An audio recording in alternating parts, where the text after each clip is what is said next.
Christina Georgina Rossetti, an introduction. Christina was born in London in 1830, one of 4 children who were all to become artists and writers. Educated at home, her life was filled with the Italian influences of her father and the wide-ranging interests of her mother. She began to write aged 12 as her father's health broke and the family's descent to near poverty. She first published aged 18, and over the following decade her writing was to flourish, and in 1860 her most famous work, Goblin Market, was released and her reputation was set.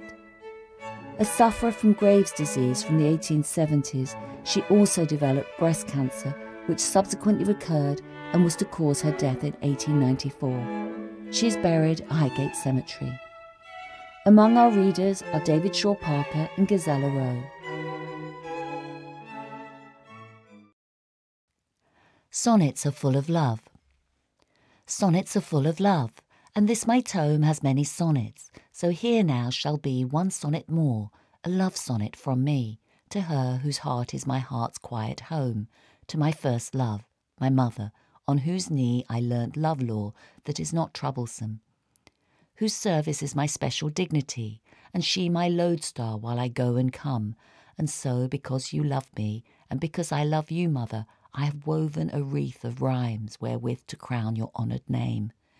In you not 80 years can dim the flame of love, whose blessed glow transcends the laws of time and change and mortal life and death.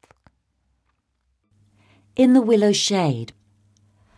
I sat beneath a willow tree where water falls and calls, while fancies upon fancies solaced me, some true and some were false. Who set their heart upon a hope that never comes to pass, droop in the end like fading heliotrope, the sun's wan looking-glass. Who set their will upon a whim, clung to through good and ill, are wrecked alike whether they sink or swim, or hit or miss their will. All things are vain that wax and wane, for which we waste our breath. Love only doth not wane, and is not vain, love only outlives death. A singing lark rose towards the sky, circling he sang amain. He sang a speck scarce visible sky high, and then he sank again. A second like a sunlit spark flashed singing up his track, but never overtook that foremost lark, and songless fluttered back. A hovering melody of birds haunted the air above. They clearly sang contentment without words, and youth and joy and love. O silvery weeping willow tree, with all leaves shivering, have you no purpose but to shadow me beside this rippled spring? On this first fleeting day of spring, for winter is gone by, and every bird on every quivering wing floats in a sunny sky. On this first summer-like soft day, while sunshine steeps the air, and every cloud has gat itself away, and birds sing everywhere, have you no purpose in the world but thus to shadow me, with all your tender drooping twigs unfurled, O weeping willow tree? With all your tremulous leaves outspread, betwixt me and the sun, while here I loiter on a mossy bed, with half my work undone. My work undone that should be done at once with all my might, for after the long day and lingering sun comes the unworking night. This day is lapsing on its way, is lapsing out of sight, and after all the chances of the day come the resourceless night. The weeping willow shook its head and stretched its shadow long. The west grew crimson, the sun smouldered red, the birds forbore a song. Slow wind sighed through the willow leaves, the ripple made a moan, the world drooped murmuring like a thing that grieves, and then I felt alone.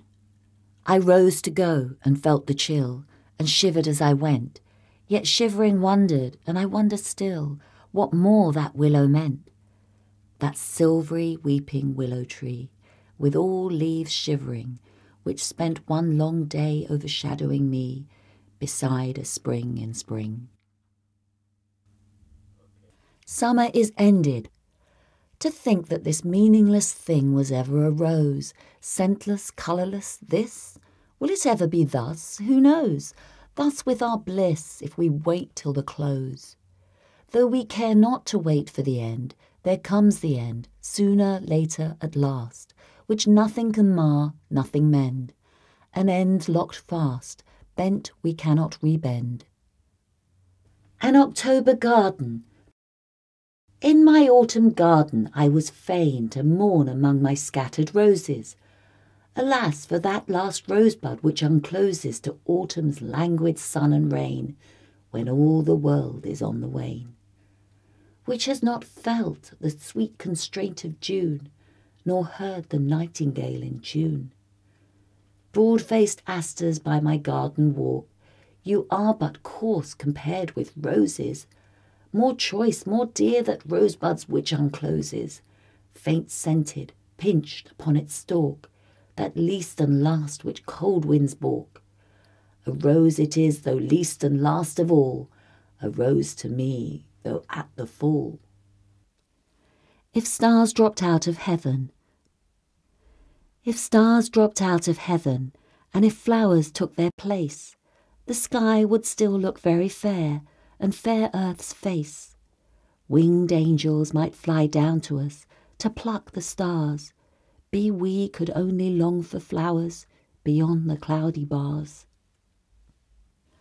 Goodbye in fear, goodbye in sorrow. Goodbye in fear, goodbye in sorrow. Goodbye and all in vain, never to meet again, my dear, never to part again. Goodbye today, goodbye tomorrow, goodbye till earth shall wane, never to meet again, my dear, never to part again.